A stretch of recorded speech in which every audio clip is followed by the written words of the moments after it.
And they started off being ugly, 8-hour long things with a basic Zoom functionality that you were exhausted at the end of. And then quickly people started to innovate. And one of the key innovations that I saw in that context was the breakout room. As soon as people figured out how to use and manage breakout rooms, the experience got a lot more manageable and more human. You could take a group of 100 people and divide them into teams and give them assignments and pull them back and all that kind of good stuff. What are the other killer features that you think emerged from your perspective? I think breakouts is key. Number one, the ability for small groups. And Chris, thinking about the reason behind that, it's not the technology. It's about the conversation. It's about the collaboration and the communication, which is why breakouts became such a leverage in the online classroom. Number two, anything to do with collaboration. So collaboration whiteboard, collaboration spaces. We've got your Mural and your Miro and tools like that allow for it. We also think about polling beyond just asking a multiple choice question. Let's collaborate together and build a word cloud as a shared experience in a virtual classroom. Your tools like Mentimeter or Poll Everywhere that allow you to do that. Now, the interesting thing, Chris, is none of those three that I've just mentioned are actually new. They've been around in our platforms, traditional platforms, for 15, 20 years now, right? We were doing whiteboarding back 20 years ago. But what's different now is the mindset shift of let's let our groups collaborate and talk with each other and learn together, and the tools that make it easier for that to happen. Yeah, I have this theory that we've switched from those of us who have been thinking a lot about the digitization of training, virtual training, whatever you want to call it. We were in evangelist mode for a couple of decades. Seriously, people, this can be good. And now all of a sudden that job is done. We don't need to evangelize anymore because there's no other options. And I feel like now our job is to make these experiences absolutely excellent. And almost somebody said to me, we need to bring the humanity into a digital collaboration experience. And I think tools like this can really, really help. Agreed. And I'm glad you brought up good design. I think of it as three components to make it really successful. Number one, you need an interactive design, a design that is for communication, collaboration. Let's come together and allow the learning to happen in that way, in that experiential way. Number two, a skilled facilitator, a facilitator who is able to engage an audience over a screen, who is able to not make it all about themselves, but keep the spotlight on the learners. They're comfortable with the tools. They aren't intimidated by the technology, but they can use it to help our learners learn. And then number three, participants who are prepared. And that's the piece that often gets forgotten, that we have participants who are prepared to learn, equipped to learn, given the space to learn, the space to practice or apply what they're learning. And it really takes all three of those, because often in the strategy work that I'm doing with organizations, we're looking at which of the three are you already excelling at or equipped to do? Which of the three do we need to assist with, or where do we need to shore up those resources? Yeah, I think that's really interesting in terms of these sort of design evolutions. Are you seeing programs evolve yet? Are people perhaps starting to think about how to refresh the design of these programs? And I'm thinking here specifically about the use of time. Like, one of the things that's happened in the event space is people have realized that because we're not all flying to New York for 3 days, we can think differently about how the time is used. So there's one event that I think has been very progressive that I attended, where they said, no, this conference is going to happen on 2 hours on Wednesday over an entire month. And so it's like, wow, that's a really different way to think about time in the context. So that's one dimension.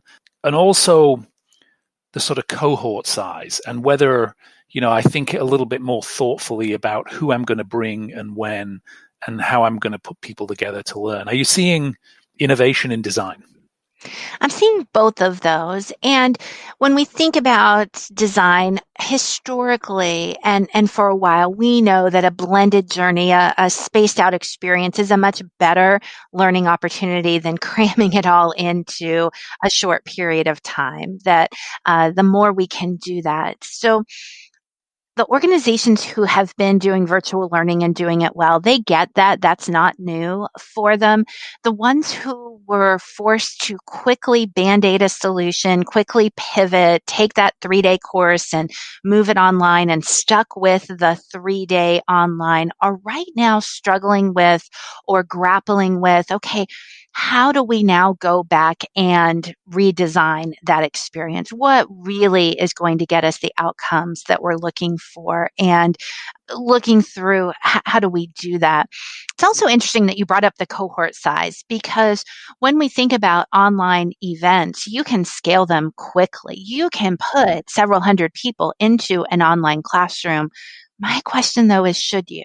Is that the right way to go? And unless you're redesigning that learning experience to build in small group discussion, small group cohorts, small group practice opportunities, then taking a program that was designed for 20 or 30 people and all of a sudden inviting 400 people to it, we're not going to get the same outcomes without a redesign to factor in those smaller groups. So yes, and.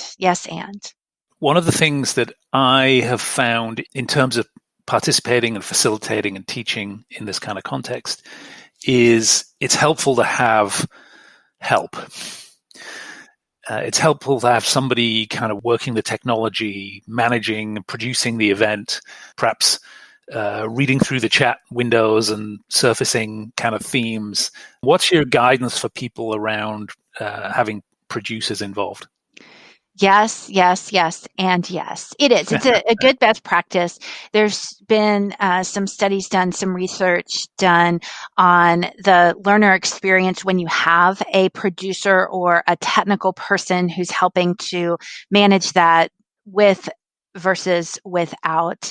It's interesting to me because many organizations think that virtual training is less expensive because we're cutting out the travel costs or we're reducing some of the real estate expenses.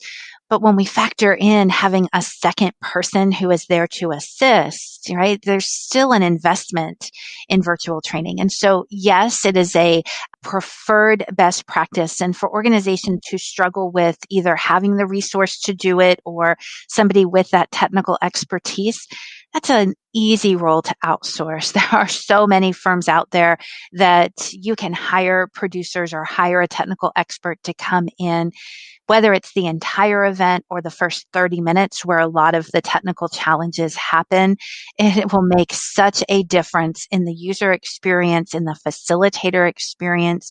Something we haven't talked about yet, Chris, is the upskilling of facilitators, getting them to be comfortable with facilitating online and facilitating that group experience. And having a producer is going to help with that upskilling because it's one less thing that they need to focus in on.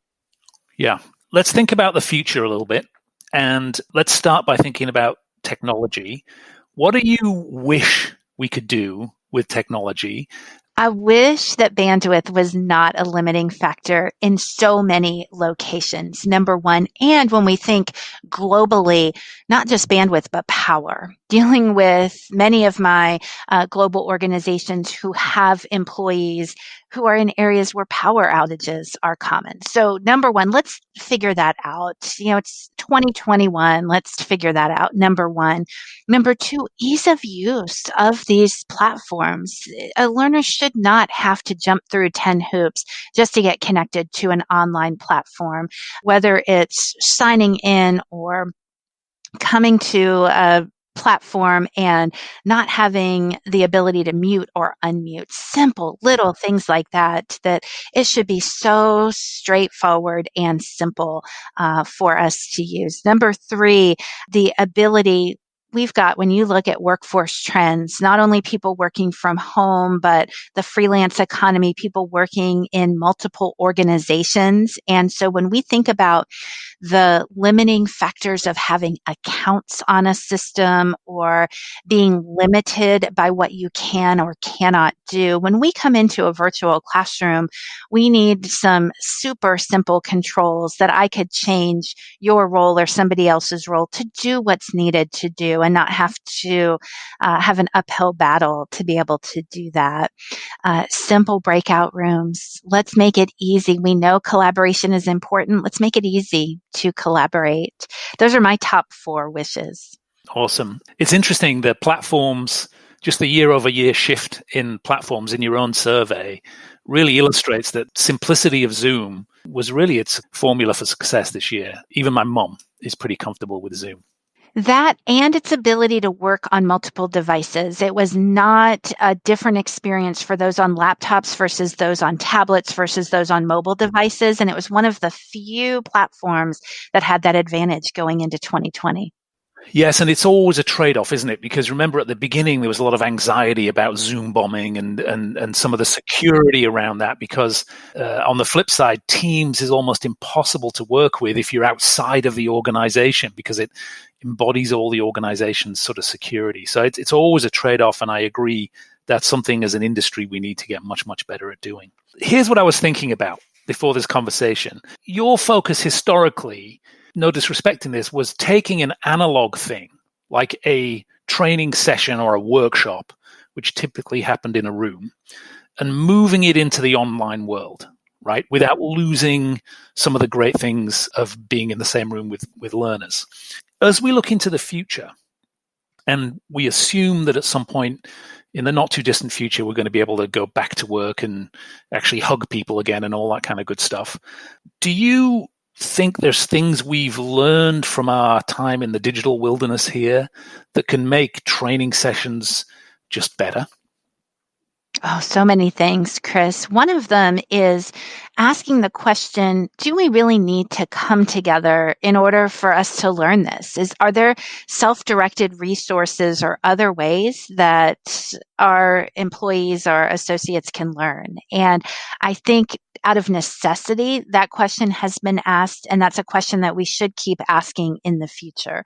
Let's bring people together when it makes sense. But if I'm just going to, for example, bring somebody together to lecture at them for a presentation, let's record that. Let's make that video available for on-demand viewing and respect their time so that they can watch that when they need to, and then provide access in an office hours or some other setting to experts who can answer their questions or take a deeper dive into that topic. There's 2 sides to that. There's a great book by Laszlo Bock at Google where he says the best training is less training. So we tend to kind of design to fill the space that we've been given, and much better to say, how can we do the least possible intervention to get the skills that we need? And the other thing is, I think we now realize how precious it is to get people together. And I don't think, we're obviously not going to snap back to how it was before. I spoke to someone at Microsoft recently who was telling me that they did a lot of sessions and they'd fly around the world and gather experts together. And they said they would never go back to that, because now they can get a much broader participation. They can touch more people. It's more efficient. They found ways to do it and tools that are really helpful. It's documented and recorded. There's 100 reasons why when we do come back together, we'll understand that that's precious and we'll be very thoughtful about what we do with it, I hope. Me too.